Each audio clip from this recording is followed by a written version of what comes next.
Sandra já falou quase tudo, né? Mas para o movimento LGBT, nesse momento que a gente está vivendo, né? De tanta, né?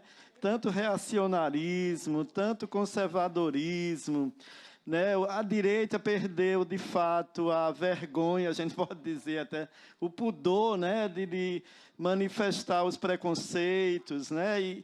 Claro, e à medida que esses preconceitos se manifestam, a violência aumenta, né? Ou seja, a cada dia mais a violência, né, acomete, né, os LGBTs. E aí, nesse momento, né, nós temos um deputado, né, nessa Assembleia que resolve, de fato, né, com muita coragem, que precisa ter muita coragem para defender essa causa LGBT. Não é à toa que a gente não está lotado aqui de gente. Por quê? Porque levantar essa bandeira ainda não é fácil, por incrível que pareça. Uma coisa é ir na parada, que aí na parada tem, né, 30, 40 mil pessoas. Outra é você estar num espaço de forma individualizada, de certa forma, né, fazendo essa defesa, levantando essa bandeira. Mas a gente não pode ter medo, né? A gente não pode ter medo dessa direita. E o deputado Anísio tem dado demonstração de que ele não tem medo, né? Que ele, de fato, né, ele defende os direitos humanos e os direitos humanos para todos e todas, sem exclusão. Porque não adianta defender os direitos humanos para alguns e esquecer outros. Então, os direitos humanos vêm para todos, nós somos humanos, é isso que a gente tem dito, humanos e humanas, né?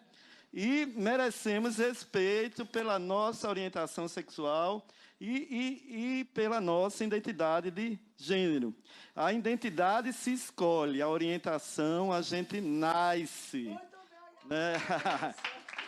Mas aí, parabenizar e estamos juntos, né? O movimento, eu acho que tem a obrigação, né, de aplaudir tanto o nosso deputado quanto a vereadora Sandra, né, que também a deputada Estela, Paulo Paulão, que é do movimento LGBT lá de Bahia, né, desculpe que não foi citado, a Cris e a Fátima, aí, o casal maravilhoso que chegou aí, nossas meninas, né, né, as critérias, as modelos, né, modelos agora, elas viraram modelo, né, Então, gente, eu acho que é isso. A luta continua, a gente não vai... Se eles pensam que a gente vai desanimar, a gente não vai. Agora que a gente vai intensificar a luta mesmo, né? E os fascistas, não passarão, né? A nossa luta continua. Boa noite, né? Eu gostaria de cumprimentar a mesa na pessoa da vereadora, né? Sandra Marrocos. Lembrar da presença de algumas pessoas aqui, como o Deol, o Neto, né? o Ala, o Adeilton, Antônio, todo mundo, o Paulo aí, né?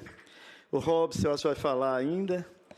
Mas, assim, como a sessão ela trata de políticas públicas, eu acho que a gente precisaria, né, deixar registrado quais são as nossas, eu acho que pelo menos algumas das bandeiras, né, principais que a gente está defendendo em termos de políticas públicas hoje para o município de João Pessoa. Inclusive, a gente apresentou, né, na Assembleia do PPA.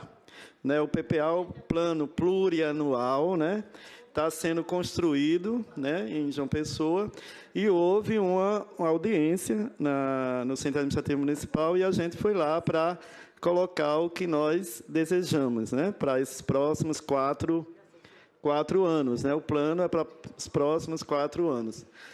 É isso, né? Quem entende mais, né? E aí, a primeira coisa para a gente, que é fundamental, claro, foi uma luta, no período que foi criada, aliás, era aquilo que podia ser, mas hoje é fundamental o desmembramento da coordenadoria LGBT, da igualdade racial. Tanto a igualdade racial precisa ter o seu lugar próprio, quanto o LGBT. eu não preciso me alongar muito, né, para justificar, mas, por exemplo, na questão da igualdade racial, o racismo que avança, tá? E a intolerância religiosa, né, os terreiros sendo invadidos, né, as religiões de matriz africana sofrendo uma perseguição horrenda, né? E isso é inadmissível num país que diz que há liberdade religiosa. E quando se ataca as religiões de matriz africana, na verdade, se ataca em especial por conta de que ela é uma religião de origem negra, né? Africana. Então, essa é a principal razão. Então, por conta desse avanço do racismo, precisa ter um lugar próprio para trabalhar essa questão em João Pessoa, questão da igualdade racial, né? Que não é só também em relação aos negros e negras, né? Tem outras questões envolvidas, tem outros grupos envolvidos. E a questão LGBT, então, acho que tem que ter um lugar próprio para tratar da questão LGBT. Então, esse desenvolvimento, eu acho que é o primeiro passo, né, para a gente iniciar outras discussões. E aí, a questão da casa de acolhida, né? Acho que está aumentando com a crise econômica, com o desmonte, né, das políticas sociais, né, criadas no governo Lula e no governo Dilma, que esse governo federal está realizando, né? Em pouco tempo está desmontando praticamente tudo que foi feito em termos de políticas sociais, está aumentando a pobreza, o Brasil está voltando, né, às estatísticas, né, a miséria, a extrema pobreza está retornando, e aí está aumentando também a população LGBT de rua, né, o que vive em situação de rua. E outros que são expulsos de casa, ou seja, outras razões que levam a gente a colocar a necessidade, né, de ter essa casa de acolhida, né? Aqueles LGBTs que vêm de outros municípios, do interior, né, e que chegam na capital, precisam ter uma acolhida, né, uma primeira, né, um lugar para não ficar na rua, ficar exposto, né, a várias situações de violência. Outro, é preciso, e aí incluindo a parada, que se tenha um orçamento, né, para incentivo à cultura LGBT, né, a eventos culturais LGBT. Então, e aí incluindo a parada, né? Então, os LGBTs estão e a gente sabe, isso não é nenhuma novidade, então aí os LGBTs estão fazendo o carnaval, né? Fazem o carnaval no Fundamental, né? Quem faz o carnaval no Brasil, né? Isso, acho que é, de certa forma, consenso.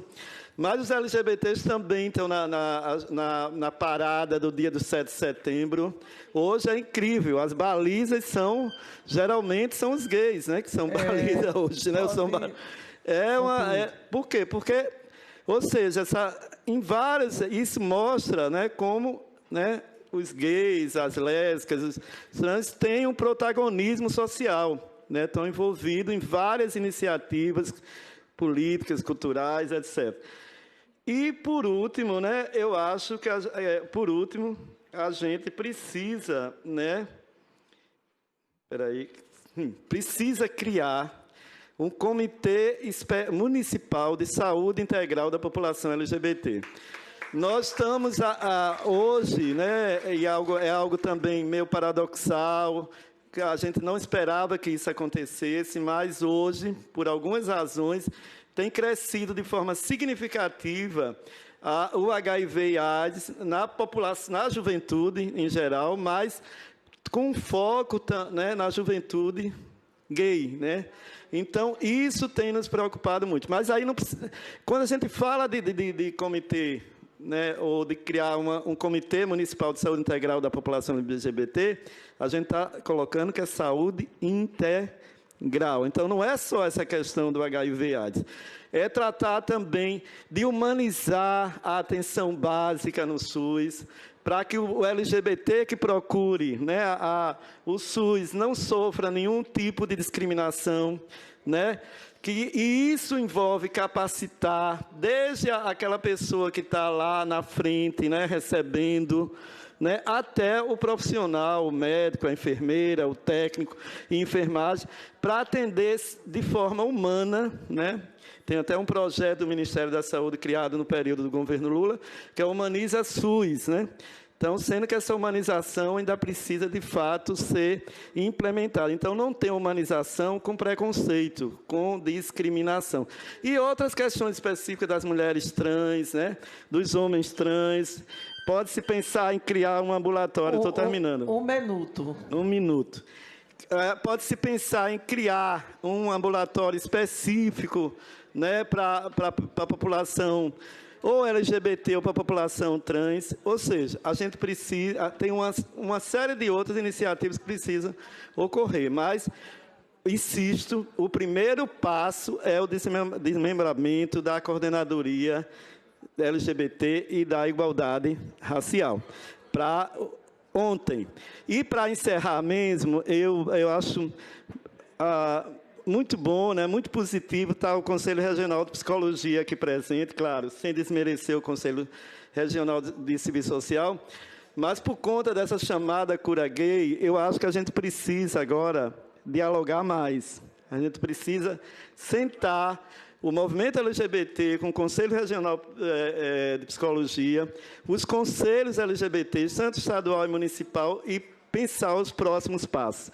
Porque a gente sabe, e eu tenho praticamente certeza, sem ser... Passou mais um minuto. Pronto, vou terminando. Sem ter bola de cristal, mas a gente sabe que vai acontecer outras iniciativas nesse sentido. Isso é uma reação, isso é isso é, de certa forma, uma reação em cadeia. Então, a gente precisa se preparar, né, para esse futuro que, infelizmente, parece cada vez mais, pelo menos esse futuro imediato, cada vez mais sombrio. Mas a força está do nosso lado, né?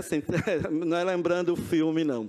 Mas a força está do nosso lado, porque nós estamos do lado da justiça, nós estamos do lado dos direitos humanos, nós estamos do lado da igualdade para todas e para todos. Obrigado.